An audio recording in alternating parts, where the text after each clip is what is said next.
C'est parti pour ce soir, mesdames et messieurs, très chers téléspectateurs, bonsoir et bienvenue à ce nouveau numéro de votre émission. Vous aimez tellement ce que nous faisons. Vous êtes là, vous nous suivez. Merci pour vos soutiens, pour vos messages de réconfort et d'encouragement. Et ça prouve que vous aimez le travail que nous abattons. Nous sommes en train de faire un travail tout simplement pour essayer d'éveiller et d'apporter la parole de Dieu à quelqu'un et de faire comprendre ceux qui nous suivent l'évangile d'une certaine façon au travers les médias. Aujourd'hui, ce soir, nous avons un sujet fort et intéressant.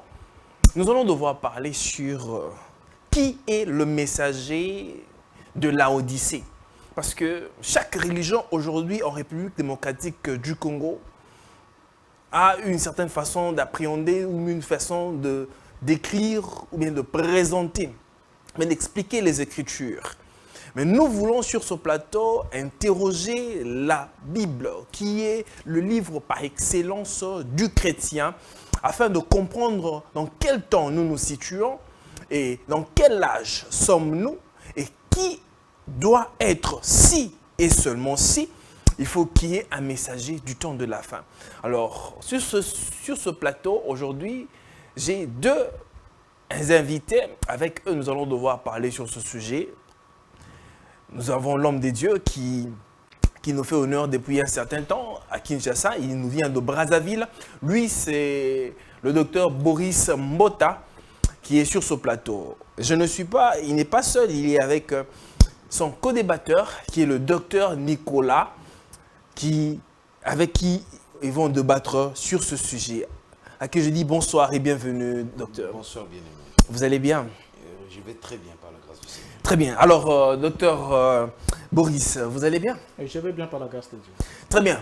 Vous avez compris que le décor est déjà planté. Comme je l'ai dit, nous n'allons pas perdre du temps. Nous allons parler sur cette question parce que beaucoup de gens sont en train de parler.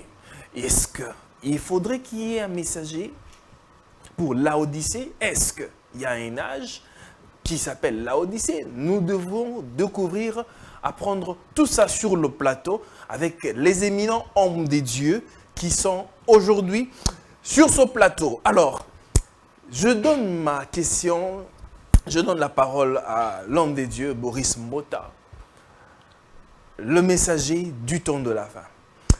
J'aimerais d'abord que vous puissiez nous dire, quel temps en sommes-nous? Nous sommes au temps de la fin ou nous ne sommes pas encore au temps de la fin? Bien, sur cette question, la réponse directe est que le temps de la fin est une vieille histoire. Parce que le temps de la fin dont évoque la Bible... Dans le temps de la fin est une vieille histoire. C'est une vieille histoire. Très bien. Lorsqu'on lit dans les Écritures, la Bible dit que lorsque le temps fut achevé, il a plu à Elohim d'envoyer son fils qui est né d'une vierge. Vous voyez? Donc, le temps de la fin que la Bible évoque, c'était la fin, mais la fin de quoi? Ça, c'est ce que les gens n'ont jamais voulu dire. Et aujourd'hui, on entend des gens chanter. Bon, ce n'est pas juste aujourd'hui, ça a commencé depuis un certain bout de temps avec les dispensationalistes qui ont commencé à chanter qu'on était dans un temps qui était appelé la fin, en voulant tordre la prophétie de Daniel pour pouvoir situer leur théorie, ainsi de suite, pour montrer que le temps dans lequel nous sommes est le temps de la fin. Donc, je ne suis pas d'avis avec cette lecture des choses. Alors, je crois que pour aborder la thématique de ce soir, il est question ici de démontrer combien William Branham, comme certains gourous de cette époque l'ont fait, s'est approprié il a revendiqué certains versets bibliques comme étant des versets qui étaient des prophéties annonçant sa venue. Et parmi ces versets, il y a le verset d'Apocalypse chapitre 3, le verset 14, écrit à l'ange de l'église de Laodicée. Et à partir de ce moment-là, le croyant du message du temps de la fin croit que William Branham est l'ange de l'église de Laodicée et que nous serions aujourd'hui, le monde serait aujourd'hui, l'église serait aujourd'hui au 7e âge de l'église, qui est le dernier âge avec un dernier messager prophète, qui est le 7e, et qui a la mission de révéler les mystères, ainsi de suite, et préparer l'église à l'enlèvement, parce que selon William Branham toujours, le 7e messager est comme Enoch, qui ne doit pas passer par la mort, tout comme Élie, il doit partir avec son groupe vivant et être enlevé. Mais malheureusement, qu'il a eu à soutenir cette théorie-là. Aujourd'hui, William Branham a laissé une tombe à Jeffersonville, alors que Élie, le prophète, lui, il n'avait pas, Élie le Tishbite, n'avait pas laissé une tombe. Alors, sur la question de messager de l'église de Laodicée, je ne partage pas l'avis de la théorie de William Branham là-dessus, mais j'aimerais ici, ensemble avec mon co-débatteur, démontrer combien cette théorie que William Branham a adoptée est complètement erronée et que cette théorie a éjecté William Branham lui-même hors du même système. Ce qui fait qu'aujourd'hui, dans le message de William Branham, vous allez trouver, je peux citer par exemple un exemple, ils sont au moins deux que je peux citer, ils sont nombreux, hein, les gens. Dans le message de William Branham, vous allez trouver par exemple Pierre Cass, qui ne croit pas que William Branham soit le messager, le septième ange annoncé dans Apocalypse 10:7. Mais alors qu'il croit que William Branham est le messager du septième âge de l'Église, donc celui d'Apocalypse chapitre 3, le verset 11, et chapitre 3, le verset 14. Alors, Capé par exemple, le pasteur Vincent Capé, lui, il ne croit pas que William Branham est le messager de l'âge de Laodicée, de l'Église de Laodicée, mais il croit qu'il est le messager d'Apocalypse chapitre 10. Mais au moins, du moins, ils disent, croient tous les deux le même message. Mais qui les a emmenés dans cette dimension-là? C'est William Branham, qui a semé une confusion. Et sur base de cette confusion-là, alors ils ne savent plus comment identifier William Branham. Alors j'aimerais ici... Je voulais vous ajouter une question, homme de Dieu. Oui. Nous sommes... Parce que je vous avais demandé au début, peut-être vous n'avez peut-être pas tiré attention par rapport à cette question-là. Sommes-nous en quel âge?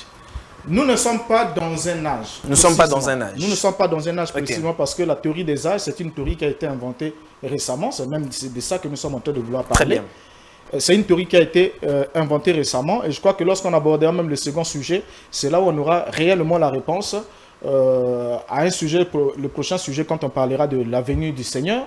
C'est là qu'on saura précisément dans quelle période du plan de la rédemption nous nous retrouvons actuellement, et ce sera sur base des Écritures. Très bien. Alors, sur la question, nous avons ici d'abord, pour commencer, l'Apocalypse chapitre 1er, le verset 20, où nous voyons le Christ tenir cette étoile dans sa main, et il va lui-même expliquer le mystère de cette étoile qu'il tenait dans sa main. Il dit à Jean, dans l'île de Patmos, il dit que le mystère de cette étoile que je tiens dans ma main et de 7 chandeliers d'or, les 7 étoiles sont les 7 anges des 7 églises, et les 7 chandeliers sont les 7 églises. Alors, déjà, on remarque ici que lorsque Jean voit le Christ dans la vision, il le voit marchant au milieu des 7 chandeliers d'or. Mais or, William Branham, lorsque lui, il projette le même regard, il ne voit pas la même chose que voit Jean. Il voit le Christ marcher au milieu d'un chandelier. Parce que vous allez voir que même dans le tabernacle de message, on représente un chandelier avec 7 lampes, et chaque lampe représente un âge de l'Église. Or, ici, dans l'Apocalypse, il est question de 7 chandeliers et non d'un seul chandelier qui porte 7 lampes. Alors, maintenant, sur cette question-là, lorsque certains ont fait la lecture de ce passage, ils ont commencé à aborder depuis les temps les plus anciens, à chercher à répartir l'histoire de l'Église en 7 périodes distinctes. Et le premier qui a eu cette inspiration, c'était le prêtre allemand Barthélemy Holzhauser, qui est né à Lonia le 24 août 1613, et qui est mort à Bingen le 20 mai 1658. Il avait effectué un travail considérable sur l'interprétation des livres d'Apocalypse. Même ces travaux sont restés à la base de l'inspiration, avec beaucoup de considérations au niveau de l'Église catholique romaine. Alors, il va interpréter ce livre-là. Et cela va s'en suivre alors d'autres théologiens tels que Darby, Uriah Smith, Ellen White, Scofield, Thèse, Roussel, Clarence Larkin, qui vont adopter la même théorie pour parler de cette période de l'Église. Et ça, c'est bien avant la naissance de William Branham. Ces gens traitaient déjà de cette question. Et quand Branham arrive en 1960, Branham va alors répondre la même théorie, mettant en avant l'inspiration divine, disons qu'il a été inspiré pour prêcher cette théorie-là, et que le choix même des messagers n'était pas un hasard, mais c'était le produit d'une inspiration divine. Donc c'est le Saint-Esprit qui l'a donné le choix des messagers. Or, qu'est-ce que Branham fait en 1960? Branham va prendre les travaux, la méthodologie de Charles Taze Russell, qui était parti chercher des messagers dans l'histoire pour attribuer à chaque période, et il va prendre la répartition qu'avait fait Clarence Larkin, donc de cette période de l'Église, en modifiant juste le début du premier âge et le début du dernier âge. Sinon, tout le reste de ce que Branham a dit, les nombres, les chiffres, c'est exactement ce que les théologiens Clarence Larkin avaient déjà annoncé. Alors, Branham va associer les deux travaux pour accoucher l'enseignement qu'il va appeler l'exposé des 7 âges de l'Église, qu'il va prêcher en 1960. Et partant de là, alors il va désigner le messager. Et en reprenant la parole ici, je vais poursuivre pour montrer l'erreur de William Branham et combien il est erroné dans sa propre théorie. Très bien. Là, c'était juste le décor que l'homme des dieux vient de planter. Et c'en est parti directement pour l'émission. Homme des dieux. Alors, vous avez suivi comment il a bien expliqué par rapport aux messagers que nous ne sommes pas, d'ailleurs, les âges, c'est une théorie et que ça n'existe pas. Et que William Branham s'est attribué d'être un messager du 7e âge, quelque chose du genre. Alors moi, j'aimerais à ce que vous puissiez nous éclairer. Dans quel temps sommes-nous? Est-ce nous sommes vraiment dans l'âge de Laodicée, comme il est stipulé? Aujourd'hui, on en parle. Et qui est le messager du 7e âge? Parce que l'homme de Dieu a dit que ce n'est pas William Branham. Il a cité plusieurs écritures là, des références. Éclaire-nous. Je ne suis pas surpris d'entendre mon co-débatteur en train d'avancer des arguments aussi fallacieux et loin d'être convaincant, dans la mesure où le prophète William Branham avait déjà prévenu l'Église sur ces genres des élucubrations. Premièrement, le prophète Branham affirme clairement que le livre d'Apocalypse étant un livre codé, scellé et plein de symboles, il est difficile à un esprit superficiel d'accéder à son contenu, comme c'est le constat que nous sommes en train de faire maintenant. Et deuxièmement, que ce livre est un livre qui est réservé à une catégorie de personnes. Je retiens de ce qu'a dit le frère deux choses. La première chose que je retiens de son discours, il dit que la théorie ou la notion des âges est une notion inventée par le frère Branham. Et entendre ces genres de déclarations être tenues sur la face publique par quelqu'un qui prétend être un docteur, un enseignant de la parole, c'est à peine acceptable, voyez-vous. Et je pense à ce que je disais quand j'avais encore 21 ans, alors que j'ai débatté encore de ce genre de choses avec les amis des églises pentecôtistes, lorsque je leur faisais comprendre que un médecin qui est mal formé, il est plus dangereux qu'un fou armé, parce qu'on ne saura pas lui arracher son diplôme. Il sera seul dans la salle d'opération en train de déchiqueter les corps des personnes dont il ne maîtrise pas la biologie ou la configuration du corps. Et c'est le constat amer que nous sommes en train de faire maintenant. Comment digérer, entendre de la bouche d'un prédicateur dire que la notion des âges serait une théorie inventée de William Branham? Est-ce que le frère a déjà eu le temps de lire ce que dit l'apôtre Paul dans Colossiens 1, verset 16?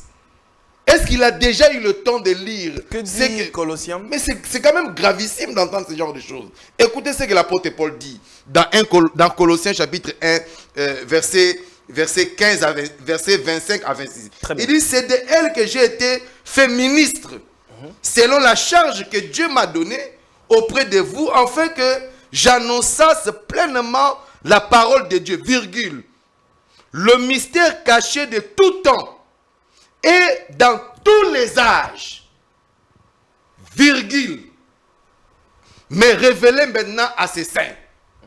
Mais comment un enseignant de la parole peut se targuer le luxe de dire que la notion des âges est une notion inventée par le prophète William Branham? C'est une notion qui était très bien connue par l'apôtre Paul, qui était conscient que la notion des âges est une notion biblique et historique. Mais bien plus, vous allez plus loin, vous trouvez cette même évidence dans le livre des Actes des Apôtres, chapitre 14.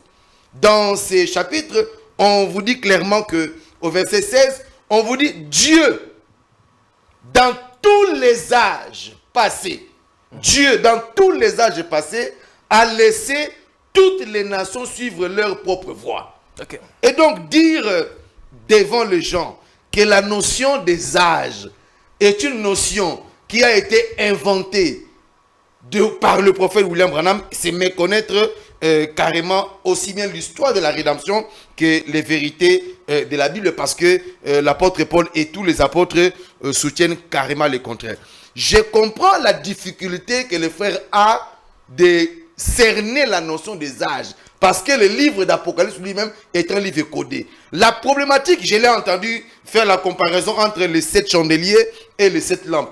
Mais la difficulté de comprendre pourquoi la Bible parle des 7 chandeliers qui donneraient mathématiquement 49 lampes, je l'ai clairement expliqué dans mon exposé de cet âge d'Israël, que j'ai publié en 2014, parce que j'avais compris il n'est pas le seul à ne pas comprendre ce genre de nuances. Ce problème-là est résolu parce que vous lisez dans Lévitique, chapitre 25, versets 8 à 13. Parce que le secret en rapport avec le mystère de cet âge de l'Église, Dieu l'a codé aussi bien dans le livre de Exode 21 que dans plusieurs autres écritures, notamment Lévitique chapitre 25, où la Bible dit, par l'Éternel parlant à Moïse et dit, vous parlerez aux enfants d'Israël, c'est parlant sur les années sabbatiques. Et les années sabbatiques étaient une loi, la fête sur les années sabbatiques était une loi dans laquelle Dieu avait codé le mystère des âges de l'Église, parce que vous allez y voir que le Seigneur parle sur le 49 jours qui sont en fait 7 multipliés par 7. Et donc, quand il aura compris le parallélisme ou le mixage que Dieu fait de façon prophétique entre les 7 âges, les 49 jours, les 7 jours, dans le livre de Lévitique, il n'aura pas de difficulté à comprendre le mystère des âges de l'Église. Et donc, c'est ahurissant d'entendre ce qu'il est en train de dire là. Mais ici, nous sommes venus pour démontrer que le frère Branham est réellement le messager du temps de la fin. Nous disons que les 7 lettres écrites par l'apôtre Jean sous la dictée de l'ange qui avait été envoyé par le Seigneur Jésus sur l'île de Patmos à l'apôtre Jean, ce sont des lettres qui sont de nature purement prophétique, qui sont en fait des prophéties sur des événements qui devaient arriver. Et ces événements-là sont compartimentés, sont répartis en des périodes. Ces périodes-là que nous appelons les âges de l'Église. Lorsqu'il dit qu'il y a des personnes qui ont étudié cette notion des âges de l'Église avant le frère Branham n'a jamais nié cette évidence-là. D'ailleurs, frère Branham souligne clairement que son ministère était notamment, outre le fait de révéler ce qui était caché, son ministère était notamment celui consistant à apprendre des vérités que les autres avant lui avaient laissées en suspense. J'ai parlé du monsieur Barthélemy, cet Allemand dont il vient de parler dans mon livre exposé de cet âge de l'Église d'Israël, parce que Barthélemy n'est pas le seul à en parler. Il y a même Georges Barbarin qui a parlé sur les âges de l'Église en calquant cela dans ce qu'on a découvert par les pyramidologues dans la pyramide de Khéops, la pyramide de Gizeh, parce que cette vérité est une vérité connue, détaillée par des archéologues, des biblistes, en tout cas ceux qui ont un esprit plus élevé que mon co-débatteur. Donc ce n'est pas du nouveau. La notion des âges de l'Église est une notion aussi vieille que les écrits de l'apôtre Paul, ainsi que nous venons de les lire dans les écrits de Colossiens, chapitre 1er, verset 16. C'est de ça qu'il s'agit. Et nous sommes là pour démontrer en quoi le frère Branham est réellement le messager de l'âge de l'Église de Laodicée. Merci. Très bien. La question a été posée de chercher à savoir qui est le messager de Laodicée. Parce qu'on dit que Laodicée, c'est le dernier âge de l'Église. Alors, selon le docteur a dit que le messager de l'âge de Laodicée, c'est William Branham.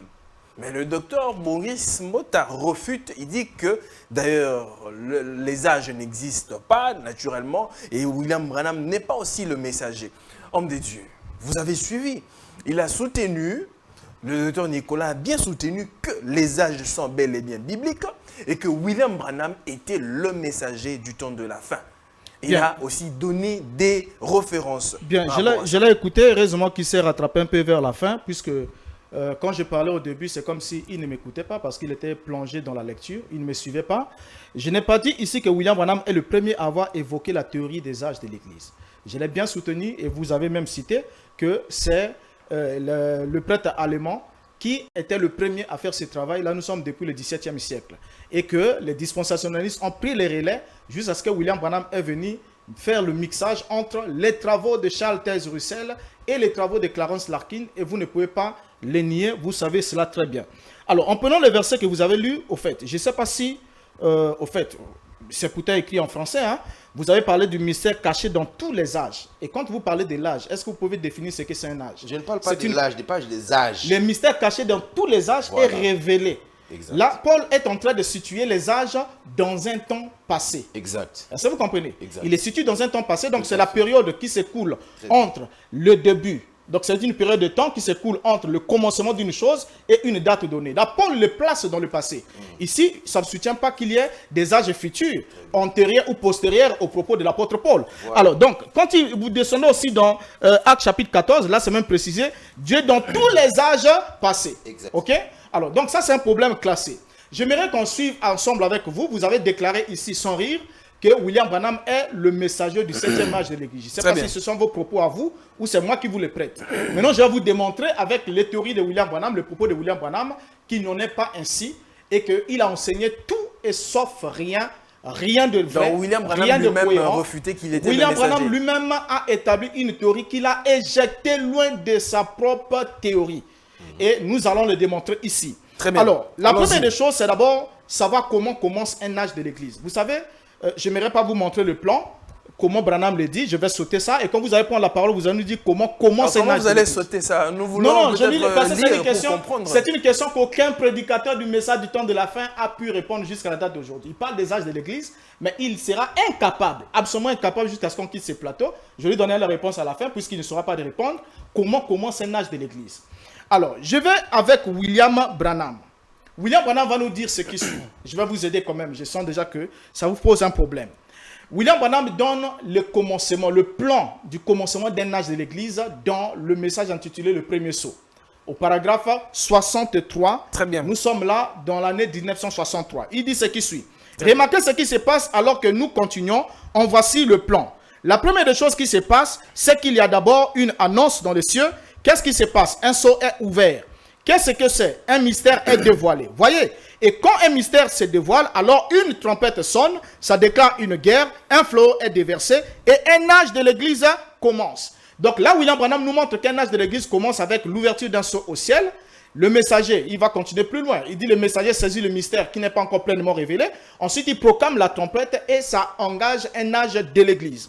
Et dans la prédication, le messager du soir, prêché le 16 janvier 63, paragraphe 73, Branham dit ce qui suit, il faudra bien suivre. Il dit, chaque âge a eu son message et son messager. Dieu a veillé à cela. Même au cours des âges de l'Église, nous avons vu que chaque âge a eu un messager. Chaque messager a vécu dans son âge. Puis un autre arrivait, celui-ci s'en allait et un autre arrivait, ainsi de suite jusqu'au 7e âge de l'Église. Chaque étoile, chaque ange de l'Église, chaque messager. Maintenant ici, quand William Branham dit chaque messager a vécu dans son âge, nous allons commencer à réfuter le propos de William Branham montrant que cette déclaration est erronée. On commence le premier point d'abord avant qu'on arrive au 7e messager. Nous avons Paul et le prétendu âge d'Éphèse. William Branham déclare que Paul est le messager du premier âge de l'Église. Et c'est le même William Branham et l'histoire qui l'atteste aussi que Paul est mort en martyr en l'an 66, n'est-ce pas? Paul est mort en l'an 66, mais pourtant l'âge prétendument d'Éphèse commence en l'an 53, alors que le message adressé à l'ange de l'église d'Éphèse est écrit dans le livre d'Apocalypse, le livre d'Apocalypse lui-même qui est écrit en l'an 68, mais que Branham a copié faussement Clarence Larkin et les autres dispensationnaires en disant que c'était en l'an 96. Alors on va se rendre compte que le livre d'Apocalypse est écrit pendant que Paul est déjà dans la tombe. Donc Paul est déjà dans la tombe, le livre est écrit. Donc les récipiendaires d'un livre, les reproches qu'on lui fait, c'est que j'ai contre toi, répands-toi, sinon c'est tout. Paul est déjà dans la tombe. Donc c'est déjà faux. Comme William Branham dit que chaque messager vit dans son âge, c'est déjà faux. Paul est né, Paul a vécu, Paul est mort avant même que le message lui soit adressé. Ça c'est un élément, le premier élément. Alors, lorsqu'on continue, on peut prendre juste le deuxième élément, c'est au sujet de l'âge de Thyatire. Dans l'âge de Thyatire, vous avez Colomba.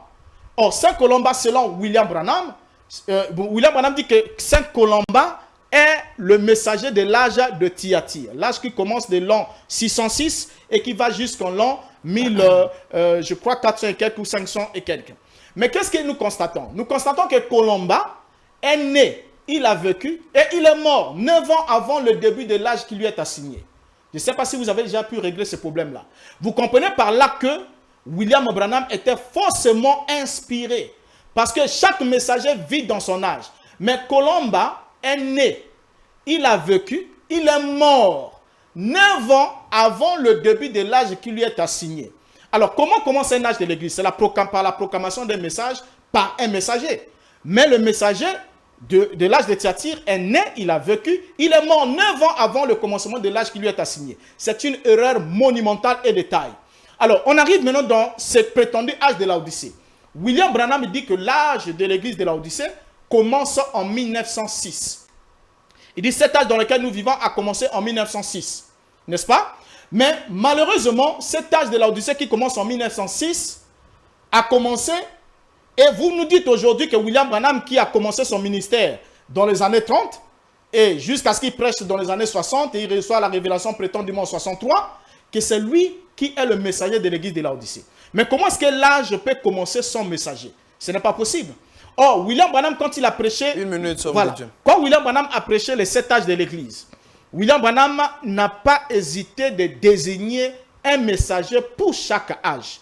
Bien qu'il y avait des erreurs comme celui de Colomba, comme celui de l'autre, William Branham a désigné cela. Mais il a dit qu'il a parlé sous l'inspiration du Saint-Esprit.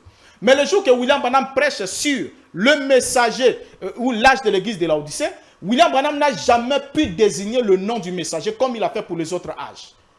Comme il a parlé de Paul, de Martin, de là, Luther, vous parlez voilà. de l'âge de l'Odyssée. Oui, là, William Branham arrive dans le message de l'âge de l'Odyssée. Okay. Il n'a pas pu désigner le messager. Okay. Vous savez ce qui a posé le problème à William Branham, c'était quoi?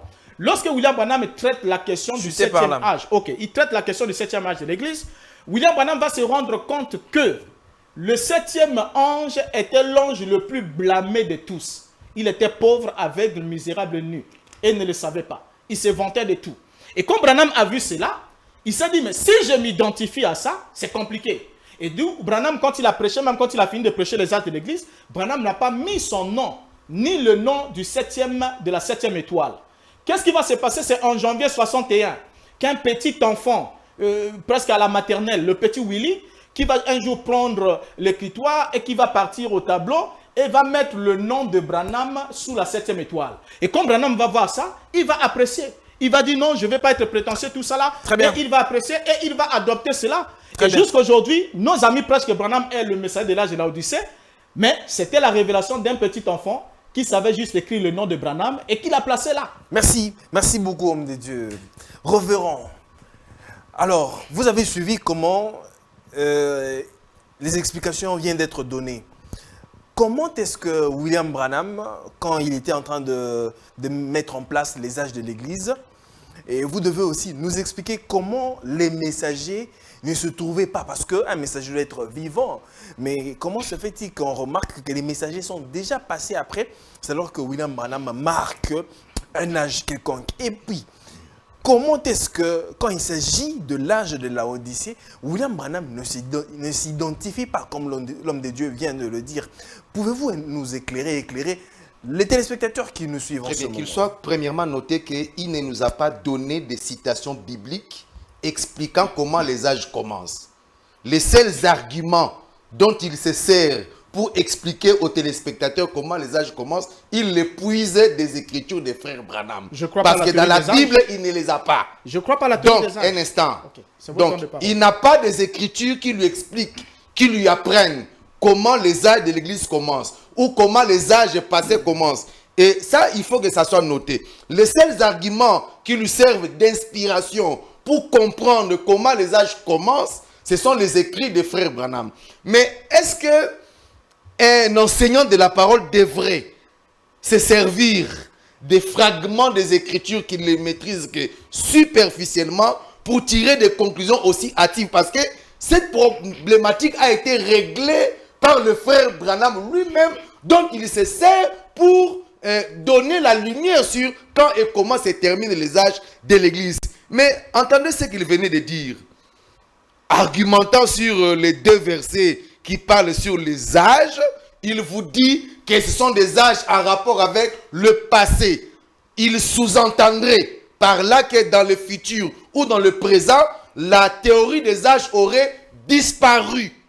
C'est ce qu'on sous-entendait dans ces arguments. Mais ma foi, la sagesse de Salomon, aussi minime qu'elle était, parce que Jésus avait une sagesse plus au-delà de ce que Salomon. Mais Salomon, avec sa sagesse qu'il avait, il a pu nous prévenir. Et Branham appelle ça la clé de voûte de la Bible. Écoutez ce que ce grand homme sage dit dans Ecclésiaste, chapitre 3, verset 14. Il dit, « J'ai reconnu que tout ce que Dieu fait durera toujours et qu'il n'y a rien à ajouter et rien à retrancher et que Dieu agit ainsi afin qu'on le craigne. » Écoutez, ce qui a été, ce qui y est a déjà été et ce qui sera a déjà été et Dieu ramène ce qui est passé. Et comment on peut ne pas cerner la vérité selon laquelle ce que Dieu a fait dans le passé. Si dans le passé, il y avait des âges, si dans le passé, dans l'histoire passée, il y avait des âges, il y a eu plusieurs âges, j'aurais bien voulu l'entendre nous expliquer comment, d'après la Bible, les âges passés commençaient et comment ces âges se terminaient. Il ne le saura pas parce que ce n'est pas de sa trempe, ce n'est pas de sa nature de comprendre ces vérités aussi profondes. Mais il vous dit que le frère Branham a tenu des déclarations qui l'ont éjecté de son propre système parce qu'il n'a pas pu dire devant les gens que c'était lui le messager du temps de la fin. Mais avant que je ne dise ce que frère Branham a dit sur lui-même, je voudrais résoudre la problématique sur quand et comment la nuance qu'il essaie de faire entre les années auxquelles apparaissent les messagers auxquels il a fait allusion et les années auxquelles commencent les âges de l'Église. Écoutez, Branham a déjà résolu ça. Donc si vous devriez vous servir de frère Branham comme votre source d'inspiration pour vous permettre de comprendre quand est-ce que les âges commencent et quand est-ce qu'ils se terminent, vous devriez aller avec le frère Branham jusqu'au bout du chemin. Mais vous l'avez laissé en cours de route et esquivant, enjambant ce qu'il dit dans l'exposé des 7 âges de l'Église, il dit à la page 72 et 73, frère Branham dit qu'au moment où la révélation de l'Apocalypse a été donnée d'après la tradition, Paul était déjà mort en martyr. Mais Jean poursuivait l'œuvre à sa place exactement comme Paul l'avait fait à l'époque de son ministère. Point. Le fait que Paul soit mort avant que l'Apocalypse soit donné n'enlève rien au fait qu'il était le messager de l'âge de l'église d'Éphèse, virgule. Car le messager de chaque âge, peu importe quand il apparaît, ça il ne le connaissait pas. En 15 ans d'études du message du temps de la fin, il n'a pas eu le temps de savoir cette évidence, comment le frère Branham, il nuance les choses. Et c'est ça l'intelligence, et c'est ça même le langage de Jésus, parce que quand nous allons pénétrer dans la Bible, vous allez comprendre que c'est comme ça qu'il parle de messagers de Dieu confirmés. Branham dit, Une minute. car le messager de chaque âge, peu importe quand il apparaît ou quand il disparaît, il est celui qui, de la part de Dieu, marque cet âge de l'influence de son ministère, des paroles manifestées, et cet homme, dans cet âge, c'était l'apôtre Paul. Mais je vais terminer pour lui montrer une écriture dans Amos, chapitre 7. Parce que ce raisonnement, il est vieux de 25 ans.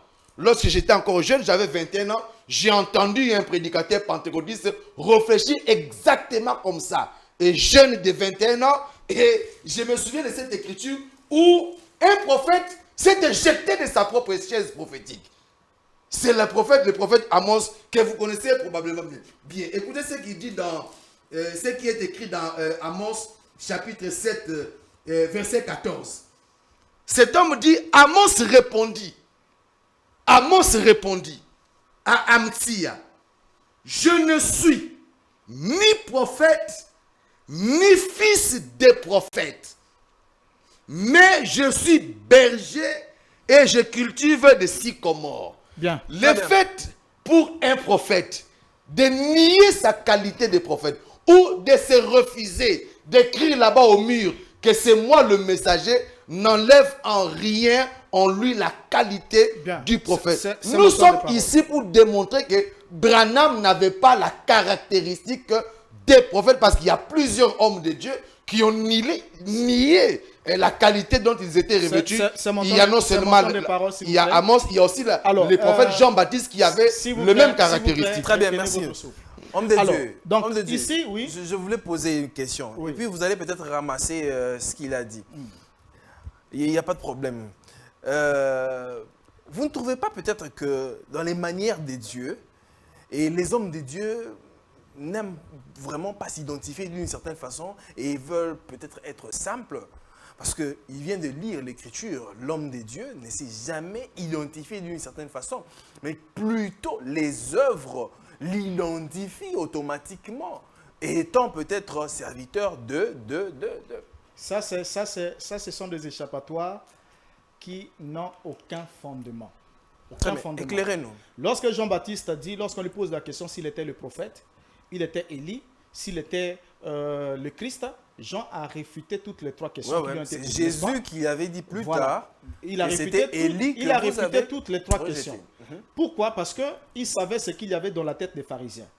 Le prophète dont il posait la question, c'était le prophète décrit dans Deutéronome chapitre 18, dont Moïse avait dit, le Seigneur vous suscitera un prophète comme moi, vous l'écouterez.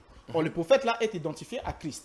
Donc Jean n'était ni ce prophète-là, il n'était ni le Christ, ni Élie qui est venu littéralement. Parce que quand on lui pose la question, es-tu Élie? Les Juifs, les pharisiens attendaient la descente littéraire d'Élie. Donc s'il donnait une seule réponse positive à l'une de ces trois questions, on le mettait à mort. Est-ce que vous comprenez? Donc lorsque Jean a renié, a refusé toutes ces trois questions, ce n'était pas faux. Mais Jean s'est identifié aux Écritures. Il dit, je suis la voix de celui qui crie dans le désert. Donc c'est pour enlever l'ambiguïté qu'il y avait dans leur esprit, à vouloir l'identifier parmi les trois questions qu'ils ont eu à poser. Ça n'a rien à voir avec William Branham. William Branham ici ne s'identifie pas à un verset. Alors, suivant un peu ce que mon cher ami dit, lorsqu'il dit que Dieu ramène ce qui était passé, il prend la sagesse de Salomon. Mais allez lire l'Ecclésiaste, vous allez voir que c'est l'Ecclésiaste qui l'a dit. Et avant d'arriver au proverbe, il fallait commencer par lire Ecclésiaste. Ce qui a été, c'est ce qui sera. Et là, ici, Salomon, moi, je n'ai pas lu proverbe. S'il vous plaît, Salomon, vous avez parlé de Salomon, vous avez parlé de lui. Alors, Salomon parle de l'alternance des temps, des saisons, pour dire qu'il y a un temps pour chaque chose. Et les saisons, aussi longtemps que le monde sera ainsi de suite, les saisons vont toujours se succéder les uns des autres. Donc Dieu ramène ce qui était passé. Ça n'a rien à voir avec le fait de soutenir que comme il y avait des âges passés, donc Dieu doit ramener les âges dans le futur. C'est comme, vous voulez nous dire que comme il y a eu la crucifixion dans le passé, Dieu va encore envoyer un Messie qui sera crucifié dans le futur. Oui. Donc il va ramener tout ce qui est passé. Oui. Comme il y a eu un déluge au temps de Noé, il enverra aussi un homme qui viendra construire un bateau littéral. Oui. C'est de n'importe quoi. Alors donc maintenant en suivant ici, lorsque vous dites que je vais faire de William Branham ma source d'inspiration, c'est faux. Je ne suis pas croyant de la théorie des 7 âges de l'Église. Je vous l'ai déjà dit et je le répète très haut et très fort. Mais ce que je fais ici, c'est que je prends le propos de William Branham parce qu'il n'y a pas une belle sauce que de griller le poisson dans sa propre huile. Donc je suis en train de griller William Branham dans sa propre huile pour vous montrer qu'il n'était pas inspiré, bien qu'il a toujours vanté, qu'il a toujours enseigné sous l'inspiration divine, mais il n'était pas inspiré parce que l'inspiration divine ne contient pas d'erreur. Paul l'a dit, notre prédication ne repose ni sur l'erreur, ni sur le motif impur, ainsi de suite. Alors, lisons William Branham quand vous soutenez qu'il est le messager du 7e âge de l'Église. Branham, après avoir essayé de tripoter, garder l'anonymat du messager du 7e âge de l'Église, puisqu'il avait toujours ce problème-là, lorsqu'il arrive en 1964, qu'est-ce que William Branham va faire? Il va alors, pour une fois, déclarer dans la prédication, la fête des trompettes, prêcher le 18 juillet 64 au paragraphe 52 ce qui suit. Et jusqu'ici, je vous lis Branham, mais vous ne lisez même pas Branham. Il dit ce qui suit. Suivez-le très bien. Alors, si je venais avec le message de la Pentecôte, je serais dans l'âge de l'église de Laodicée et ce ne serait pas juste. Si moi, Branham, je venais avec le message de l'âge de la Pentecôte, l'âge que Branham appelle l'âge de la Pentecôte, c'est l'âge de l'église de Laodicée. Parce qu'il dit que l'âge de Sardes, c'est avec Luther, la justification. L'âge de Philadelphie, avec Wesley, la sanctification.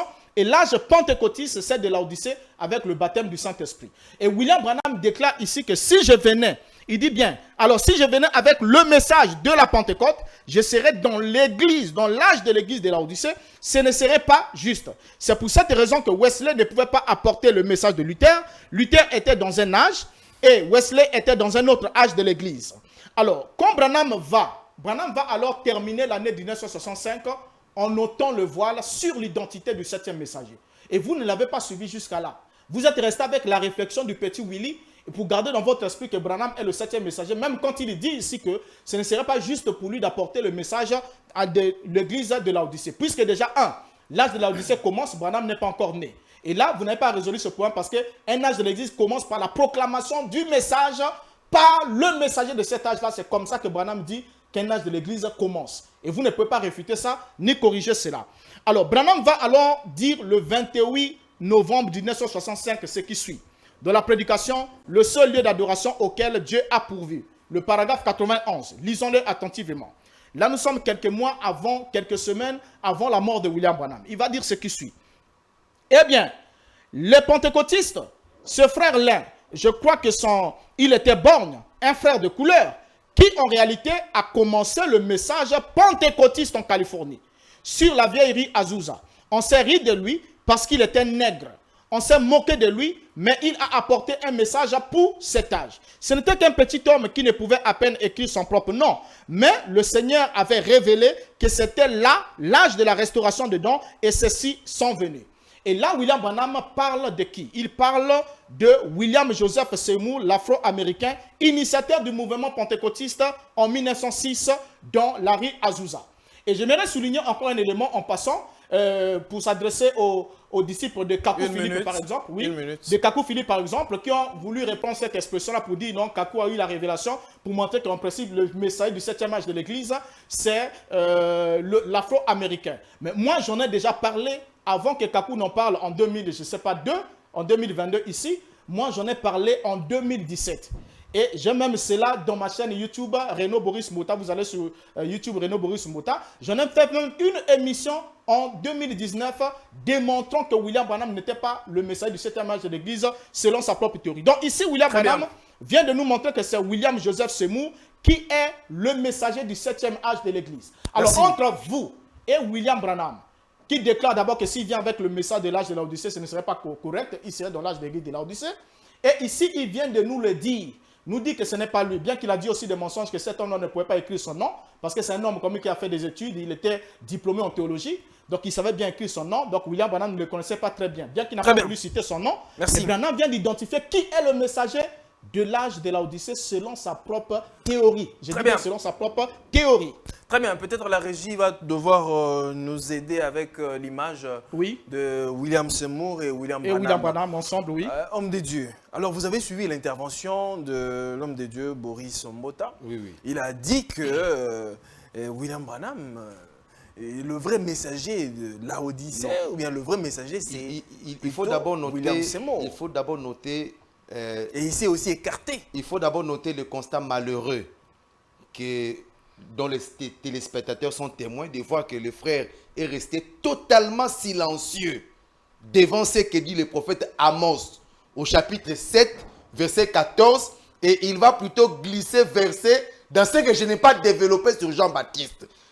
Homme de Dieu, vous avez là où j'ai lu les Écritures, il a là où le prophète Amos, un instant, vous avez épuisé votre temps, vous n'avez pas été en mesure de me rencontrer dans l'Écriture de Amos, chapitre 7, verset 14, là où le prophète Amos, on lui a posé la question et il a répondu que je ne suis ni prophète, ni fils de prophète, mais je suis un berger. Et c'est là la caractéristique des prophètes, des véritables prophètes de Dieu. Et je suis allé plus loin en ajoutant superficiellement qu'il y en a quelqu'un d'autre qui a parlé de la même manière, notamment Jean-Baptiste. Mais sur le prophète Amos, dont le verset a été donné, le frère est resté totalement silencieux parce que c'est une écriture imparable pour lui.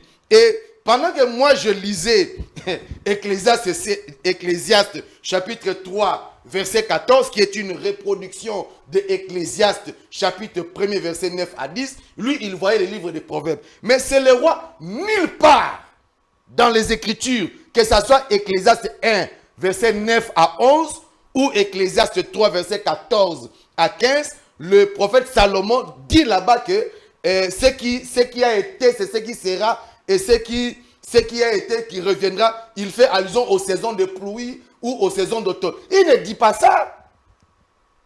Nous lisons dans les Saintes Écritures, Ecclésiaste chapitre 1er, verset 9, il est dit ceci. Toutes choses sont en travail au-delà de ce qu'on peut faire, et l'œil ne se rassasie pas de le voir, et l'oreille ne se lasse pas de l'entendre. Ce qui a été, c'est ce qui sera, et ce qui s'est fait, c'est ce qui se fera. Il n'y a rien de nouveau sous le soleil. S'il est une chose dont on dise, voici si c'est nouveau, cette chose existait déjà dans le siècle qui nous ont précédés. Est-ce que c'est à ce docteur qu'on doit expliquer la notion de la typologie qui a fait la spécialité même de la doctrine de l'apôtre Paul? C'est l'apôtre Paul qui est venu expliquer aux Juifs que tout ce que vous voyez dans l'Ancien Testament n'était qu'une ombre. Et ce que Dieu faisait dans l'Ancien Testament, il le reproduit avec le Christ dans l'antitype, avec la réalité. Parce que c'est la loi de la typologie. Ce que Dieu a fait dans l'Ancien Testament, il le répète dans le Nouveau Testament. Et ça, c'est la clé de voûte de la Bible. Pour comprendre la vérité sur les âges de l'Église, on devait retourner dans le passé. Vous allez vous rendre à l'évidence que jusque-là, il ne démontre en rien que frère Branham n'était pas le messager. Mais il est tenté de divaguer dans ce qui caractérise généralement les hommes de Dieu lorsqu'ils ont l'habitude de nier leur propre qualité, à l'instar du prophète Amos, à l'instar du prophète Jean-Baptiste. Quand vous lisez Jean chapitre 1er, là où Jean a nié sa qualité d'Élie, nulle part on vous dira que Jean, dans sa tête, il savait de quel Élie ces gens parlaient. Nulle part il est indiqué. Au contraire, quand vous allez dans les Saintes Écritures, on vous dira par exemple, Jésus savait à quoi est-ce qu'il pensait. Les prophètes savaient à quoi est-ce qu'il pensait. Mais on vous dit, on a posé la question, 2 questions à Jean. Premièrement, es-tu le Christ? Non. Es-tu le prophète? Non. Es-tu Élie? Non, je ne le suis pas. Mais toi, qui es-tu? Je suis la voix de celui qui crie dans le désert. C'est Jean qui est venu définir clairement ce qui n'était pas défini par le prophète Ésaïe dans Ésaïe chapitre 14. Mais je crois que quand vous lisez les Saintes Écritures, vous allez voir que l'image, le tableau des âges de l'Église apparaît d'abord, premièrement, dans les 7 premières générations avant le déluge. Et le tableau des âges de l'Église apparaît aussi dans les sept apparitions de Dieu à Abraham. Lorsque Abraham attendait un fils promis que Dieu lui avait donné, la Bible montre clairement que Dieu est apparu à Abraham à 7 reprises. Et les 7 apparitions de Dieu à Abraham n'étaient qu'une représentation typologique de la manière dont Dieu apparaîtrait à l'Église à travers les 7 messagers. Très bien, merci beaucoup. Vous nous suivez, mesdames et messieurs, de partout où vous êtes. Nous sommes en train de traiter sur ce sujet aussi fort et intéressant.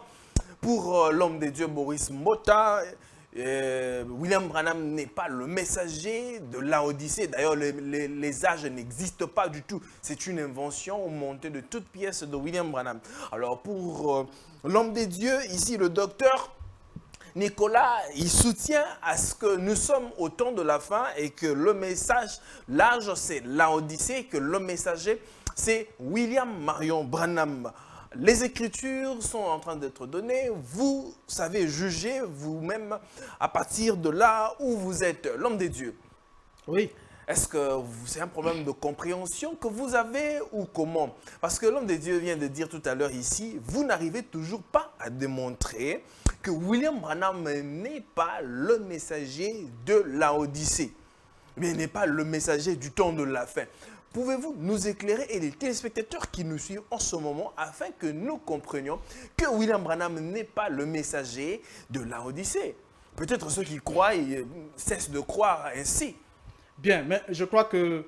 le choc d'idées, oui, la vérité oui, doit jaillir. Je crois que mon cher ami est juste en train de confondre le plateau parce qu'il pense qu'il est en train de faire une plaidoirie parce que j'aurais appris, je ne sais pas si l'information est avérée, qu'il est avocat de formation. Donc là, il est en train de faire l'avocat du diable. Alors, donc ici déjà, je viens de vous lire, et s'il vous plaît, c'est mon temps de parole. Je viens de vous lire le propos de William Branham.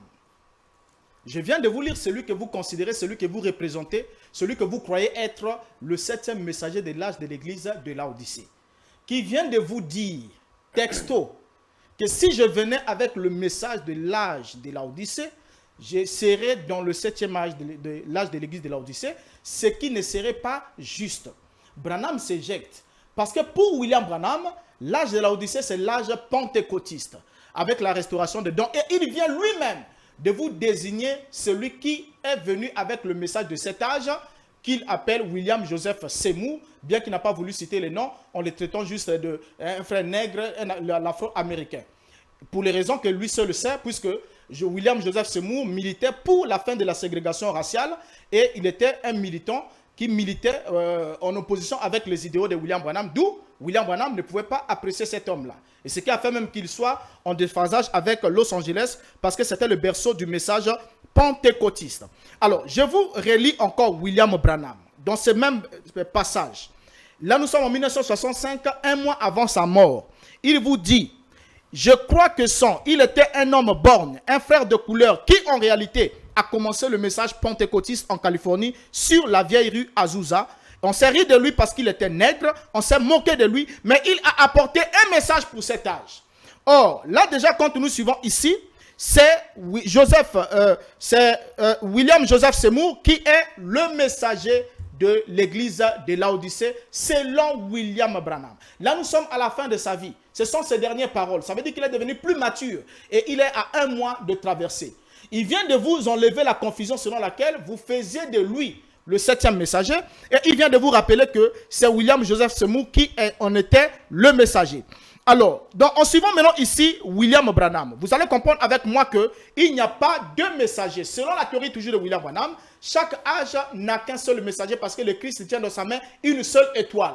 Si William Branham vient d'identifier ici William Joseph Seymour, qui est celui qui a instigé le réveil de la rue Azusa, le réveil pentecôtiste, comme étant le messager de l'église de Laodicée, alors il n'est pas évident que William Branham puisse évincer cette position. Selon les paroles de William Branham, qu'est-ce que Branham dit dans l'exposé de cet âge de l'église? La page 249, il dit, remarquez ici que dans chaque âge, Jésus par l'Esprit ne s'adresse qu'à une seule personne en ce qui concerne la parole pour cet âge. Il ne s'adresse qu'à une seule personne dans chaque âge. Et il continue. Alors, maintenant ici, si Jésus par l'Esprit ne s'adresse qu'à une seule personne, donc ça veut dire que Jésus par l'Esprit s'est adressé à William Joseph Seymour en ce qui concerne l'âge de l'église de Laodicée. Donc il s'est adressé à lui seul, n'est-ce pas? Alors, s'il s'est adressé à lui seul, quelle est la position que doit avoir William Branham par rapport à cette théorie? Parce que Branham est né 3 ans après le début de l'âge pentecôtiste. Après que William Joseph Seymour ait déjà lancé le message de cet âge. Et Branham va même promettre, même sur le lit de mort de sa femme, que jusqu'à ce qu'il quitte la terre, il prêchera le baptême du Saint-Esprit, il prêchera le message pentecôtiste. Mais qu'est-ce que Branham dit de lui-même? Si William Joseph Seymour est le seul à qui Christ a parlé pour ce qui concerne le 7e âge de l'Église, alors quelle est la position de Branham? Branham va dire ce qui suit. Dans l'exposé de cet âge, page 323, il dit, « Or, Dieu a suscité non seulement des messagers pour chaque âge, mais il y a également suscité des merveilleux auxiliaires pour ces messagers. Il a donné à chaque âge des meilleurs hommes de Dieu qui ont fait tout leur possible pour ramener l'Église à Dieu. » Donc c'est clair ici que William Joseph Seymour étant le 7e ange, messager de l'église de Laodicée selon la théorie de William Branham, c'est la classe automatiquement William Branham en position d'auxiliaire de William Joseph Seymour. Ce n'est pas comme dit par exemple Kakou Philippe qui dit voilà, le 7e âge a 3 messagers, il y a William Joseph Seymour, après il y a eu William Branham, et après celui qui se présente là, une véritable farce. Donc Branham est l'auxiliaire de William Joseph Seymour selon son propre enseignement, si cela est avéré. Or, qui est l'auxiliaire? L'auxiliaire, c'est un homme qui assiste le titulaire sans pourtant être indispensable. Donc, on peut bien se passer de lui, il n'est pas indispensable. Sa présence comme son absence n'est pas indispensable au bon fonctionnement du message de cet âge selon la théorie de William Branham.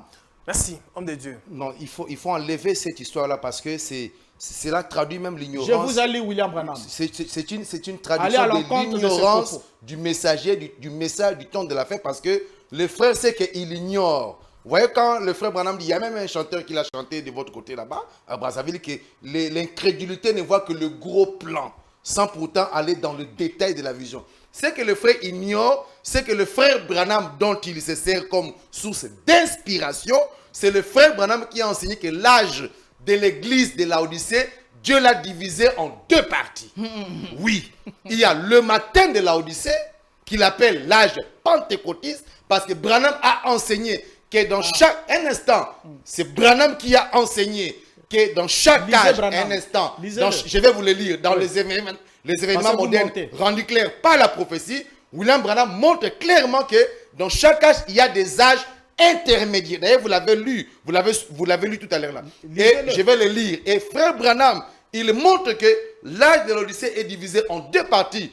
La première partie de l'Odyssée, il appelle ça les matins de l'Odyssée. Et précisément dans la brochure, la restitution de l'arbre de l'épouse, où Branham dit que les matins de l'Odyssée, qui correspond à dimanche de la résurrection, les matins du dimanche de la résurrection du Christ, où il y avait le bruit en rapport avec la résurrection, c'est l'âge du mouvement pentecôtiste. Et que le soir de l'Odyssée, c'est là où apparaît le messager dont parle Apocalypse 10, le verset 7, et Apocalypse 3, le verset 14. Maintenant, la confusion dans laquelle le frère s'est retrouvé, c'est lorsque le frère Branham, en donnant le détail sur le déroulement de la Odyssée, il relève le fait que William Joseph Seymour a été le messager que Dieu a utilisé sur Larry Azusa pour répandre le mouvement pentecôtiste. Branham est né hors saison du mouvement pentecôtiste.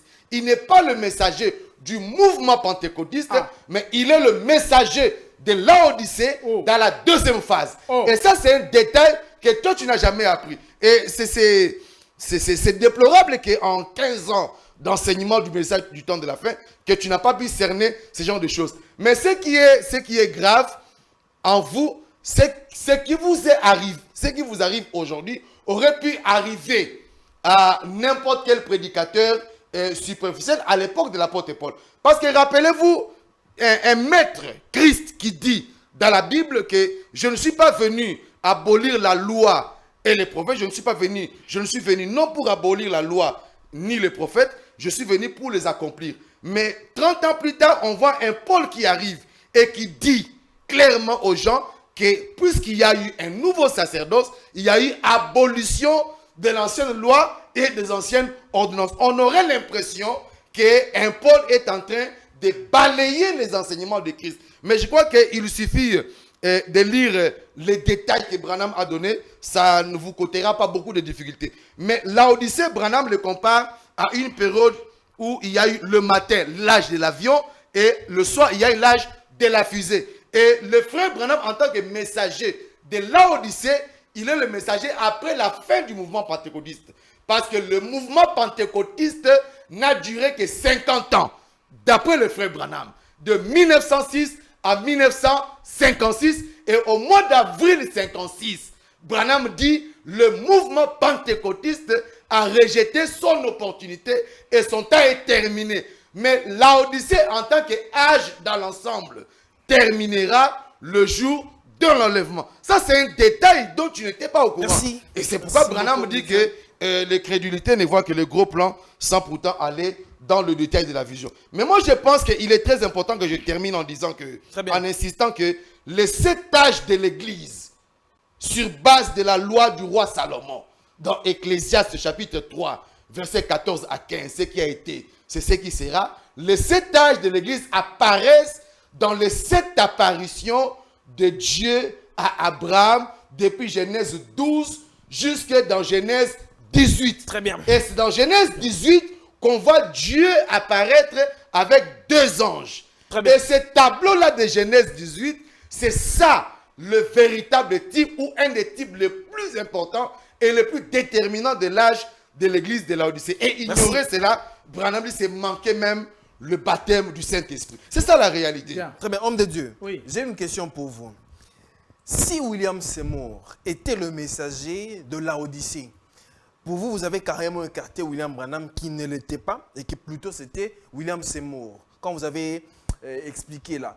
Je voudrais maintenant savoir quel était le message de William Seymour pour l'âge de Laodicée. Bien, c'est comme je suis en train de vous le dire. Parce que nous sommes en train de chuter déjà. Oui, je suis et pas ce en sera train de votre soutenir, parole et puis chuter par Il faudra là. qu'on rappelle un élément important. Je ne suis pas en train de soutenir que William Joseph Seymour est le messager de l'âge. Parce que je ne crois pas à cette théorie-là. Parce que jusqu'ici, mon cher ami a divagué, il a emmené certains éléments, mais qui n'ont pas pu soutenir cet élément ici. Et il a parlé, pourtant j'ai parlé avec William Branham, mais il a parlé sans William Branham en faisant de fausses déclarations qui ne cadrent pas. Et même la déclaration que tu as dit que l'âge de l'Odyssée avait deux parties, c'est-à-dire il y a le matin de l'Odyssée, il y a le soir de l'Odyssée. Je crois que tu dois avoir lu Kakou Philippe qui t'a inspiré là-dessus. Parce que c'est Kakou Philippe qui dit qu'il y a eu le matin de l'Odyssée et le soir de l'Odyssée, Branham est venu. Kakou Et l'a eu à chez minuit, Branham. s'il vous plaît. Et c'est à minuit que Kakou se retrouve pour faire son cri de minuit. Il vous dit qu'on n'est plus au temps du soir avec William Branham, il s'est éteint. Maintenant, c'est lui qui fait le cri de minuit. Et après, quelqu'un d'autre fera le chant du coq, patati et patata. Donc, c'est vraiment du n'importe quoi. Jusqu'en 1965, dans la prédication, l'enlèvement, William Branham dit « Cet âge dans lequel nous vivons est le 7e âge de l'Église, est celui de l'Odyssée. » Donc, quand vous dites qu'il est terminé en 1956, vous montez cruellement contre William Branham. Et dans l'exposé même, William Branham vous dit que le 7e âge de l'Église a commencé en 1906 et il se terminera aux alentours de 1977. Donc, oubliez cette affaire-là et ne continuez pas à mentir sur cette question. Et déjà là, avec vos amis croyants du message du temps de la fin, vous n'êtes pas du même avis. Il y a un seul messager pour un âge de l'Église. William Branham est né dans l'âge où il y avait déjà William Joseph Seymour, selon sa proclamation. Et vous savez, un élément important, c'est quoi? Quand William Branham a établi le plan, vous savez que William Branham avait créé une brèche pour s'établir comme étant le 8e messager. Vous le savez? Dans la restitution de l'arbre de l'épouse, la brochure que vous avez citée, William Branham parle des âges. Il arrive jusqu'au 7e âge et ensuite, il dit le 7e âge, c'est l'âge pentecôtiste avec le baptême du Saint-Esprit. Et maintenant, selon la parole, nous devons recevoir Élie qui doit venir avec la parole.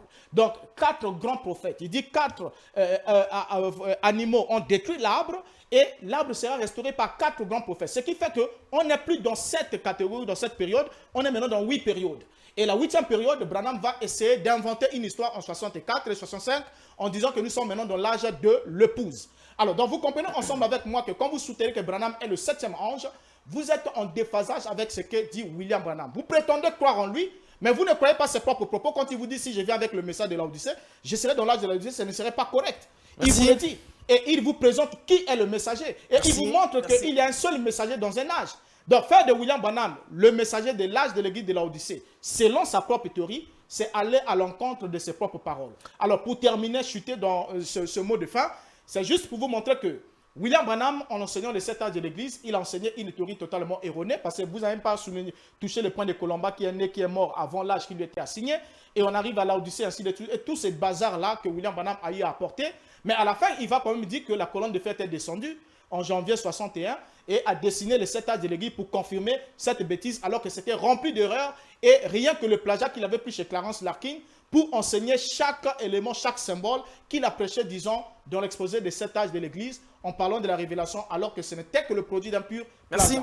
Merci Donc, beaucoup. selon les théories de William Branham, il s'est éjecté lui-même de la position du 7e messager. Merci Il beaucoup. n'y a pas deux messagers Ce n'est pas vrai dans un lorsque, âge. ce n'est pas vrai lorsque vous avez dites 3 que minutes pour chuter ce n'est aussi par pas là. vrai lorsque c'est un mensonge quand le frère dit que je n'ai pas résolu le problème sur l'écart des âges de naissance de tous les messagers et l'écart des années de début de chaque âge. C'est un mensonge lorsqu'il dit que je n'ai pas résolu ces problèmes-là parce que nous avons lu avec vous la page 72 et la page 73 de l'exposé de cet âge de l'église de Frère Branham où il relève lui-même avant votre naissance que lorsque le livre d'Apocalypse était rédigé, l'apôtre Paul était déjà mort.